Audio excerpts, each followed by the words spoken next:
What I'm going to show you is one of the things that I got for emergency preparedness that I think just made a whole lot of sense.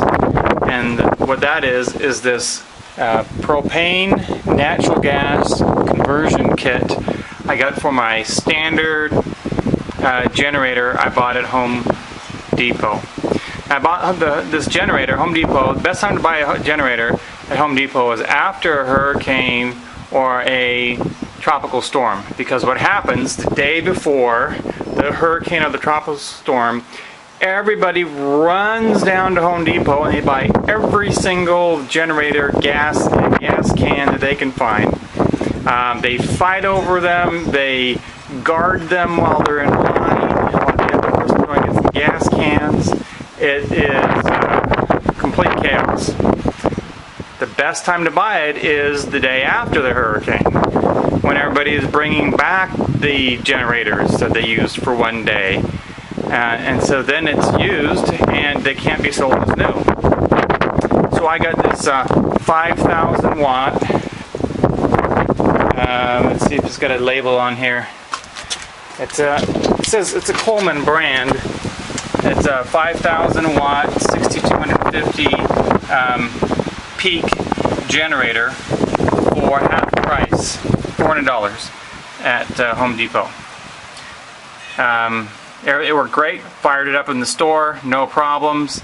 It's got a 220 and some 120s, 240s and 4 120s on here, and it works great. This generator right here I used to power 5 after and what I did is I just ran a bunch of extension cords through the 120s and ran over to my neighbor's houses, and I told them specifically that they could run the refrigerator freezers side by sides, a television so they can keep informed what's going on, a cell phone charger, a lamp, and a fan. That was it. And so they were very grateful, and we all pitched in. We all pitched in to buy gas.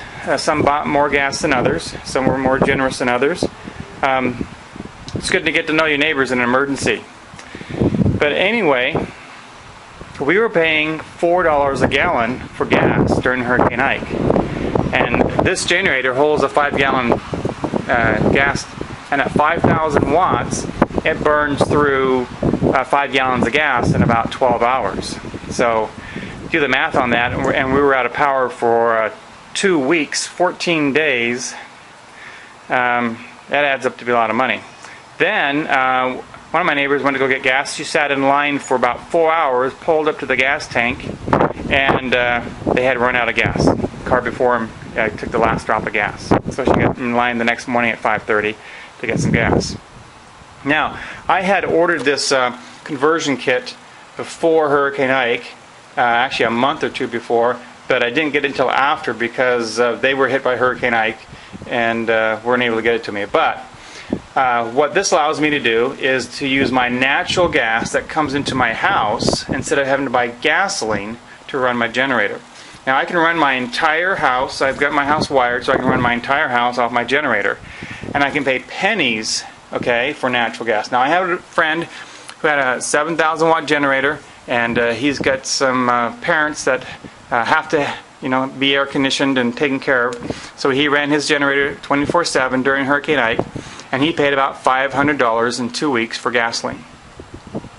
I had another friend who had this conversion kit, had it for a couple of years, ran his generator, and for that 2 weeks he paid about, we figured, right around $24, and that may be high. He thinks it's less. Well, let's put it this way, his whole gas bill was $24 for that period. So that's you're paying for pennies versus dollars for that energy. This kit here you can buy from uscarb.com. I'm not affiliated with them. I don't make any money. But we have bought a lot of these, at least members of my church have bought a lot of these because they just make so much sense. It's so affordable, and it's really easy to put on. They're great folks, and they can help you do this. So what I did, I put this on. Actually, I ordered this. It was like a couple $100 off uscarb.com. Read through the instructions, said there's no way that I can do this. Put the instructions down, went away, came back about an hour later, read through the instructions again. I thought, well, maybe I can do this. Put it down, came back about a half hour later, looked at the instructions and go, oh man, that's easy. And it really is easy. All you really do is you remove the air filter. You put in this little spacer they give you in here. You put this little bypass on, and you attach this however you want to the frame. That is it. That is it. And now I can run gasoline, I can run propane, and I can run this off natural gas. I actually don't even store any gasoline in my gas tank. You can't see that, but it's completely dry. I don't even store gasoline in there anymore. Gasoline gums up.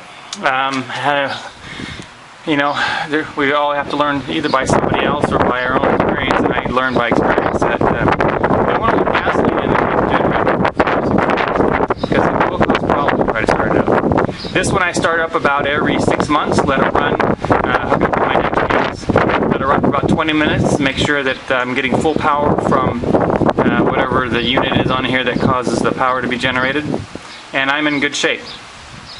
Really, really inexpensive addition to any generator, and very affordable when there's no gas or gas is very expensive and there's no power coming out of the grid.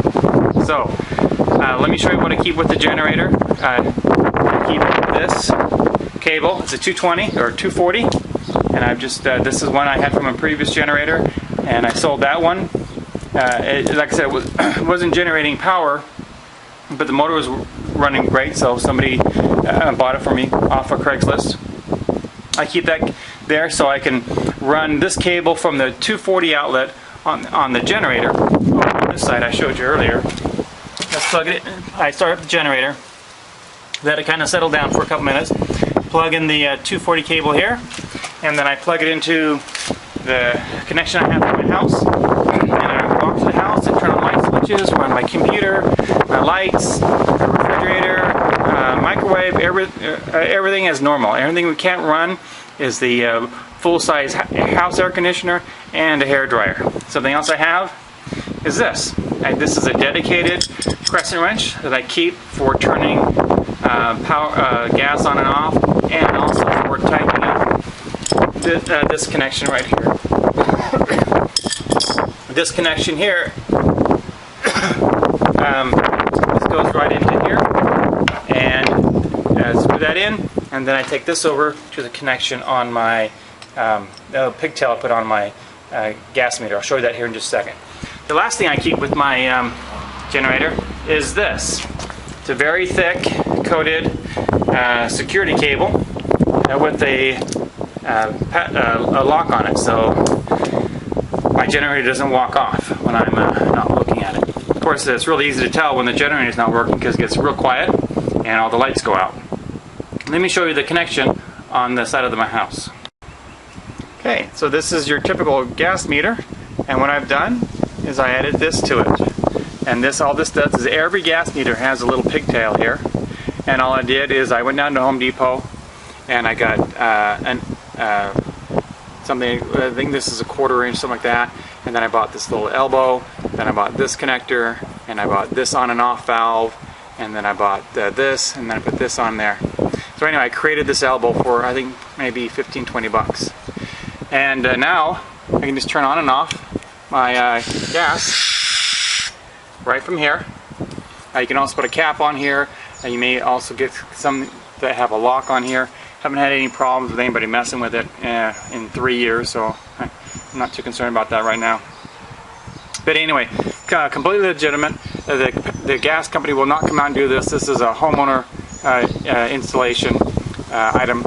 So all I did is I just get this all assembled, and I put the plumber's goop that came with the generator kit, the conversion kit. I had some left over, so I used that to seal up all the joints, get this all put together, took the little stopper off here, put it in, screwed it in, and I was ready to go. The only thing I had to do was go relight my pilot light. That's the only thing that went out in my house. So you may, hopefully you can see this to get an idea of what you need to buy down at Home Depot, or we just go down to a plumber's store and show them what you need. Okay, well, I hope you guys really think about doing this and actually do it, because if you're using a generator and if you have natural gas, this is by far the cheapest, cleanest, easiest way to run your generator. So consider doing that. Again, that kit is from uscarb.com. If you have any questions, you can give them a call. A couple things you might want to know is for me, I had to screw this out about 6 turns, and then I adjusted this nut down. And this is kind of your choke right here. And then behind here, you're not going to be able to see it, but you'll see it when you. Oh, yes, you can see it. Right in here. What you do when you want to start the generator is you just push that in. You'll hear the gas. Do that for maybe 3, 4, 5 seconds. Okay, that kind of primes it. And then just go ahead and start your generator. And usually it starts up in the first 2 or 3 poles. Matter of fact, it's never started up more than 3 poles.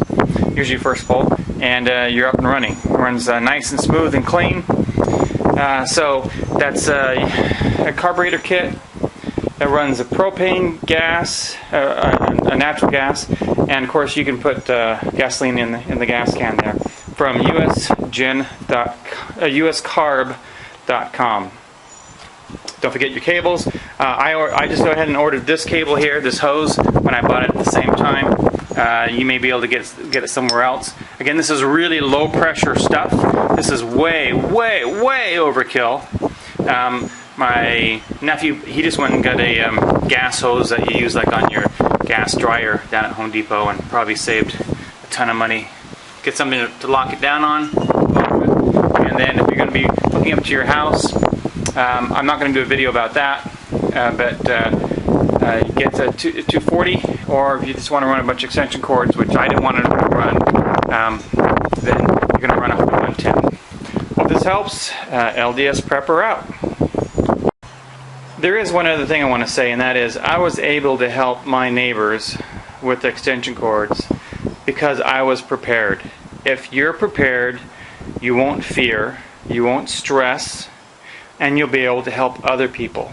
We had made storm shutters for all the windows and doors in our house, and we put those storm shutters up, went to bed, and we never even woke up during Hurricane Ike. It blew right past us, I mean right down Highway 45, or right off 45. And we had neighbors that had trees, lost 5 trees, lost trees in the swimming pool, had neighbors with trees in their house. We didn't get touched, fortunately, and we slept through it because we were prepared. Get prepared so you can sleep at night and so you can help others.